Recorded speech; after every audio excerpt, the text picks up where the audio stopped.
নমস্কাৰ। এই মুহূৰ্তত অসমৰ প্ৰত্যেকগৰাকী আত্মসহায়ক গোটৰ মহিলাসকললৈ দিবলৈ ওলাইছো বিগ ব্ৰেকিং নিউজ। আজি হৈছে ২৭ মে।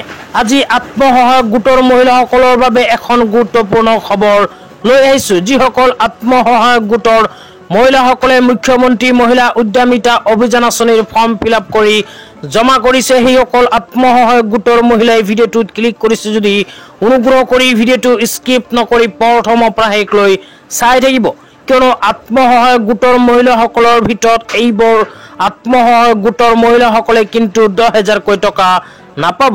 অসম চৰকাৰৰ ফালৰ পৰা কেইখনমান নতুন নিয়ম ইতিমধ্যে আমাৰ হাতত আহি পৰিছে।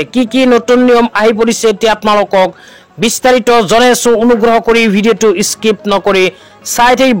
তো প্ৰথমে কোৱা হৈছে, যিসকল আত্মসহায়ক গোটৰ মহিলাই ১০,০০০কৈ টকা পাব বিচাৰে সেইসকল মহিলাই কিন্তু অসমৰ স্থায়ী বাসিন্দা হ'ব লাগিব। অসমৰ স্থায়ী বাসিন্দা নহ'লে কিন্তু ১০,০০০কৈ টকা নাপাব। তাৰপিছত কোৱা হৈছে, সাধাৰণ আৰু OBC কাষ্টৰ যিসকল মহিলা, সেইসকল মহিলা যদি ৩টাতকৈ অধিক সন্তান থাকে তেন্তে ১০,০০০কৈ টকা নাপাব। তাৰপিছত আৰু কোৱা হৈছে, যিসকল আত্মসহায়ক গোটৰ মহিলাসকলে মৰাণ, মটক, চাহ জনজাতিৰ অন্তৰ্গত লগতে ST SC জনজাতিৰ অন্তৰ্গত সেইসকল মহিলা যদি ৪টাতকৈ অধিক সন্তান থাকে তেন্তে সেইসকল মহিলাও কিন্তু ১০,০০০কৈ টকা নাপাব। লগতে আৰু কোৱা হৈছে, যিসকল আত্মসহায়ক গোটৰ মহিলাৰ ৩ পৰা ১৪ বছৰ বয়সৰ কন্যা সন্তান আছে, সেইসকল আত্মসহায়ক গোটৰ মহিলাসকলে যদি নিজৰ কন্যা সন্তানজনীক স্কুলত নাম ভৰ্তি কৰি নিদিয়ে সেই ক্ষেত্ৰতো কিন্তু ১০,০০০কৈ টকা নাপাব।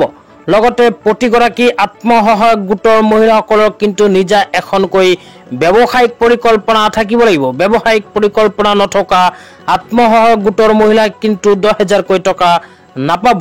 তাৰপিছত একেবাৰে শেষত কোৱা হৈছে, অমৃত বৃক্ষ আন্দোলন আঁচনিৰ সময়ত ৰোপণ কৰা গছ পুলিটো যদি জীয়াই নাই সেই ক্ষেত্ৰত নতুন গছ পুলি ৰোপণ নকৰা আত্মসহায়ক গোটৰ মহিলাসকলে কিন্তু নিজৰ বেংক একাউণ্টত ১০,০০০কৈ টকা নাপাব। তো যিসকল আত্মসহায়ক গোটৰ মহিলাসকলে এইবোৰ নিয়মৰ ভিতৰত নপৰিব সেইসকল আত্মসহায়ক গোটৰ মহিলাই মুখ্যমন্ত্ৰী মহিলা উদ্যমিতা অভিযান আঁচনিৰ ১০,০০০কৈ টকা পোৱাৰ ফৰ্ম ফিল-আপ কৰি জমা দিলেও কিন্তু বেংক একাউণ্টত নাপাব ১০,০০০কৈ টকা। তো আজি ইমানেই। ভিডিঅ'টো চাই কেনে পালে নিশ্চয় কমেণ্ট কৰি জনাই।